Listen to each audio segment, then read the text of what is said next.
It certainly And let's ask you the same question. I mean, we knew you as a single mom who was tremendously dedicated to her children. I mean, you were at the courts. You were determined that they wouldn't fall in the social ills that plague our community, Yeah. gangs, violence, drugs, and premarital sex, and just that's just to name a few. Yeah.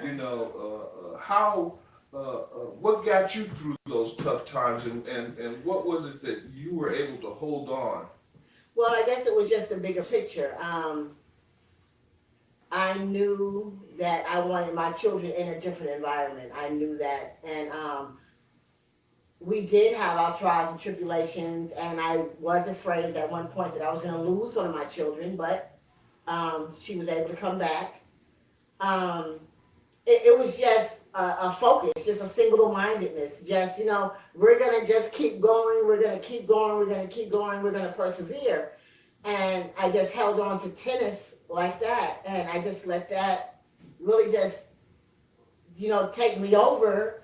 And we just held on to that. We just held on to the fact that tennis was going to lead to greater things. And it did. Beautiful. And it did. And even if Bibi or Kent is the only one that ended up at Berkeley, Coy, his older sister, she's doing fantastic. And even the middle child is doing great too.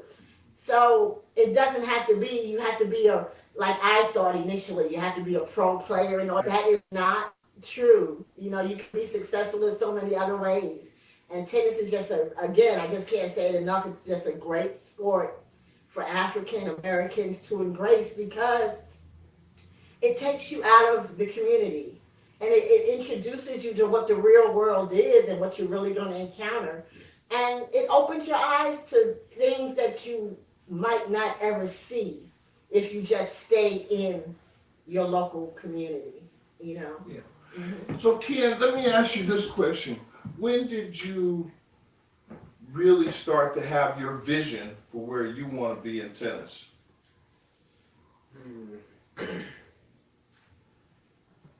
I'd say my kind of vision came about was when the main focus started becoming more on me.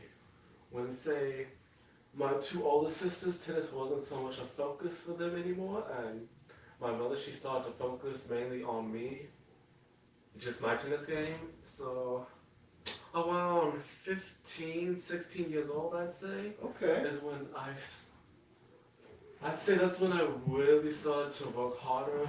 I picked up my work ethic. I started believing I could go to greater heights than when I was already at. Beautiful, beautiful. So I guess what I'm hearing from you is, and we see this in the tennis community, that kids and other sports early on in their life are motivated by their parents, by their parents, by their parents. It wasn't until you decided to really start playing tennis for yourself. Is that kind of like some of what I'm saying? I believe so. When I was younger, it was definitely mainly my mother that kept us up with this dream, I guess you could say. Yeah. I mean, waking up every day, seeing what was going on around you. I mean, oftentimes it could feel like a waste of time, Sure. always going to the courts, practicing. I mean, it could feel like, you were going nowhere a lot of the time. But once I started believing in myself and playing for myself and thinking I could do it, it started to work out. I started getting better. I'm going to Cal Berkeley in the fall, so Yes. it definitely worked out for me at least. Right. Well, whether mom motivated or you motivated, you were always a hard worker. We see you sometimes early in the morning running through the park, doing tremendous cross training and so your work ethics were always in place from the outside looking in, and if you could say anything to younger kids in terms of what it takes or what you feel are some of the ingredients to be a better tennis player, because I don't want to use the word successful, because success is measured by each household, right? I mean, for me, success was just being able to, get to college and get out of the community, in terms of not leaving the community in terms of the people, but those things that, not going to jail and not being subject to gang violence and these things, that's successful in itself. So if you could say anything to these young kids out there in terms of their tennis, what would you say in terms of some good advice for them? I'd say to be successful, I mean, you need to work hard,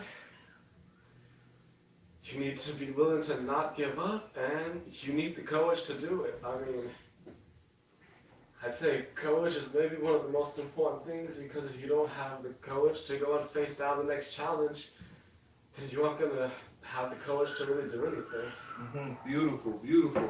So let's now talk about your academics, man. What kept you so focused in the classroom, brother?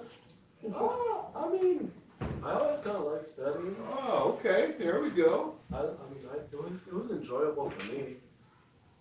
I mean, just to sit down and read a book or do some math. I mean, I liked it a lot. Mm-hmm. And Mom, what role did you take in that? Did you give him a book when he was 2 years old to read, or? A lot of times the sisters taught each other. Everybody I taught Coy to read, Coy taught Kalia taught Bibi, so we kind of went like that. You used the word read, which is reading, which is so very, very important. Yeah, it was. Hooked on Phonics worked very well in my household. It worked very well. It worked right, very shout well. out to Hooks on Phonics. It worked very well in my household. We always knew that the academics were going to be important. In fact, but we didn't go a traditional route, because we did spend a lot of time on the tennis court, so the children were homeschooled. However, when it was time to settle down, I think they enjoyed probably the academics, because I was so hard on them on the tennis court. So the academics was like a relief. Oh, finally, we don't have to hear her mouth. So, the academics was someplace they could kind of take refuge in. Right, sure. And it worked out really, really well. Again, traditionally, we followed a non-traditional path again, because Kent is a product of a junior college. And I think that was very good for him, too, because he wasn't out in the world. He wasn't a child that was really growing up with other children. And so I think that was a comfortable environment for him to slip into. He was able to become a leader, on the team. He was able to excel in the classroom, and he had a lot of help in that Cerritos College environment. They were very supportive of him, from the coaches to the deans, everyone. So I think for him, the path just worked out really, really, really well, and it was just a smooth. Not completely smooth, but it smoothed out as we went along. Okay, Kim, brother, where do we go from here in terms of your tennis? We know your academics is set. I mean, and that's a beautiful thing to hear that a young athlete already has his academics in place. So I'm going to focus on your goals as a Division I athlete who specializes in tennis. We all know the Pac-12 is one of the strongest conferences in the country. Do you have any personal goals now that you're going to go to Cal State Berkeley? UC Berkeley, Cal State, yeah, UC Berkeley. Well, I mean, to continue working hard, that's definitely one of my goals. Be a team player, make sure I work with the team, get to know everyone. I mean, I think it's going to be a great experience when I do go, but for my personal goals,